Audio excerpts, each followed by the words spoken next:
For over 2 hours, by every practical definition, I was dead, and the very moment they switched me onto life support, my awareness separated from my body completely. Welcome to Let's Lift the Veil. In this video, you are about to hear the rare and deeply moving testimony of a man who was clinically dead during open-heart surgery. For more than 2 hours, his heart and lungs were stopped, yet his consciousness felt more alive than ever. An out-of-body experience, an encounter with a radiant presence, a complete life review, visions of humanity's future, and one essential question about the true meaning of life and death. This story is not only about what happens after we die. It is about what changes when someone comes back. If real near-death experience testimonies that explore consciousness, spirituality, and the mystery of existence resonate with you, consider subscribing and turning on notifications so you don't miss future stories. This story is inspired by a real testimony that you can read by clicking the link in the description or the one pinned in the first comment. We invite you now to listen with an open mind and an open heart. Now close your eyes, breathe in, and let's lift the veil together. June 17, 2008. That date is carved into my memory like a scar you can't see, but always feel. I remember the hospital room that morning with unsettling clarity, the sterile smell of disinfectant, the distant hum of machines, and the soft footsteps of nurses moving through the hallway. Everything looked painfully ordinary for what could very well have been the last day of my life. Strangely, I wasn't afraid. I wasn't panicking. I wasn't even sad. I was simply tired. Tired in a way that sleep could never fix. A deep, soul-level exhaustion that had been building for decades. Because the truth is, this wasn't my first time standing at the edge between life and death. When I was 24 years old, I attempted to take my own life. On the way to the hospital, in the back of an ambulance, my heart stopped. The doctor later told me I had been clinically dead for about 3 minutes. During that time, I encountered something, or someone, a presence that felt calm, ancient, and absolutely certain. I was told it wasn't my time. I was told to go back, and I was told very clearly not to try again because I would not succeed. I kept that experience to myself for nearly 30 years, and simply continued living, or at least existing, carrying pain that followed me every day like a shadow. Old injuries left me in constant physical suffering, and over time, life began to feel more like endurance than living. So when at 52, I suddenly had a heart attack, despite being active and not overweight, and doctors told me I needed open-heart surgery. A quiet thought crossed my mind. Maybe this was finally my exit. I even wondered whether refusing life-saving surgery would count as suicide. I asked a psychologist. I asked a preacher. No one could answer me. Eventually I decided that if answers existed, I would ask them myself on the other side. The surgery they performed was hypothermic open-heart surgery. They lowered my core temperature to around 90 degrees Fahrenheit. My heart stopped. My lungs stopped. A machine oxygenated and pumped my blood while the surgeons operated. For over 2 hours, by every practical definition, I was dead, and the very moment they switched me onto life support, my awareness separated from my body completely. There was no tunnel, no drifting sensation, no dramatic transition. One instant I was there, and the next I was above the operating table, looking down. I saw my body lying still, beneath bright surgical lights, surrounded by masked doctors, and tubes and wires. It didn't feel like me anymore. It felt like clothing I had taken off. What shocked me most was not fear, but clarity. My consciousness was sharper than it had ever been in my entire life. My thoughts were incredibly fast. Time didn't feel linear anymore. It felt like everything was happening simultaneously. Colors were alive. Sound had texture. Everything was more real than reality itself. Then the light appeared.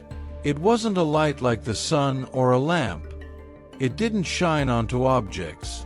It seemed to shine from everything at once, like reality itself was made of living light. It felt intelligent, gentle, welcoming. Instead of blinding me, it embraced me. Moving into it felt like going home after being away for a lifetime. And then I realized I wasn't alone. I encountered my mentor, the man who I had met when I was dead for 3 minutes years earlier. Communication didn't happen through normal speech.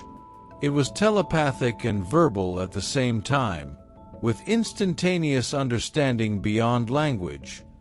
It felt completely natural, like we were simply continuing a conversation we had paused long ago. What I felt there is almost impossible to translate into words. The closest word is peace, but even that feels small. This wasn't just calmness.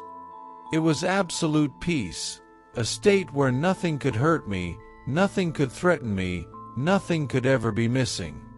I felt incredible joy, unity, and connection with everything that exists. For the first time in my life, I felt no pain. Not physical, not emotional, nothing. Just warmth, stillness, and love. Along with that peace came knowledge. Suddenly, it was as if the entire structure of the universe unfolded before me. I understood how lives connect, how choices ripple outward, how humanity moves through cycles of learning. It wasn't information given piece by piece. It was instant comprehension of everything at once. Trying to explain it now feels like trying to explain color to someone who has never seen. At one point, my entire life replayed before me, not just memories but emotions. I felt every moment from the perspective of everyone I had ever affected.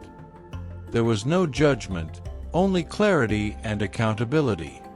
Then I saw glimpses of the future, not my personal future, but humanity's. Events, struggles, turning points. I remember being told that I would not be here when the worst of it begins. Hearing that filled me with both relief and sadness at the same time. Eventually, I found myself in what I can only describe as a waiting place, like a holding area for souls who weren't meant to fully cross over. Others were there, calm and quiet, like travelers between destinations. Ahead of me was something that felt like a boundary, not a wall, but a limit that I somehow knew I could not pass. Beyond it was no return. I didn't argue, but I didn't want to leave either. Compared to that place, Earth felt heavy and painful. I remembered the question that had brought me there, about suicide and refusing surgery. But the moment I thought about it, the question felt small and almost meaningless. On that side, concerns like money, fear or self-destruction seemed trivial, temporary problems of the physical world. I never received a direct yes or no answer. Instead, what I understood was that there are no shortcuts. We are here for specific reasons and specific lessons. Avoiding life doesn't free you from learning, it only postpones it. Actions carry consequences, and attempting to take your own life is not an escape. It is unfinished business. I remembered being told years earlier not to attempt it again, and I finally understood why. Then my mentor conveyed a final message. I wasn't done. I was told I would spend the rest of my life watching mankind, observing and learning, and that when I truly die, I would report back. Before I could protest, everything collapsed inward. The light folded, sound disappeared, and I felt myself falling. Suddenly there was cold, weight, pain, and the harsh sensation of air burning in my lungs. Machines were beeping, voices were shouting, and I was back inside my body. Later my wife told me, the doctors had struggled to warm me after the surgery. I immediately knew. That was the moment I had been deciding whether to return. My life, behind the veil. Recovery was slow and deeply human. Hospitals have a way of reminding you just how fragile the body really is. But something fundamental inside me had changed forever. Death no longer scared me. The things that once felt important, like money, status, arguments, small resentments, suddenly seemed insignificant. I became quieter, more observant, almost like I was participating in life while also watching it from a slight distance. My spirituality softened into something personal and peaceful rather than rule-based. I didn't gain supernatural powers, but my intuition grew stronger, and occasionally I sensed things before they happen. Shortly after my surgery, I even predicted a major stock market crash months before it occurred, something I still can't fully explain. When I finally began sharing my experience, some people believed me and others didn't, but I no longer felt the need to convince anyone. I know what I saw. I know where I was. Most importantly, I no longer want to escape life, even on difficult days, because I now understand that every moment here has purpose. Every struggle teaches something. Every life matters. And when it is truly our time to go, we won't have to force the door open. It will open on its own. Until then, I simply watch, learn, and live. And when my time finally comes again, I know the light will be there waiting for me, just as it always was.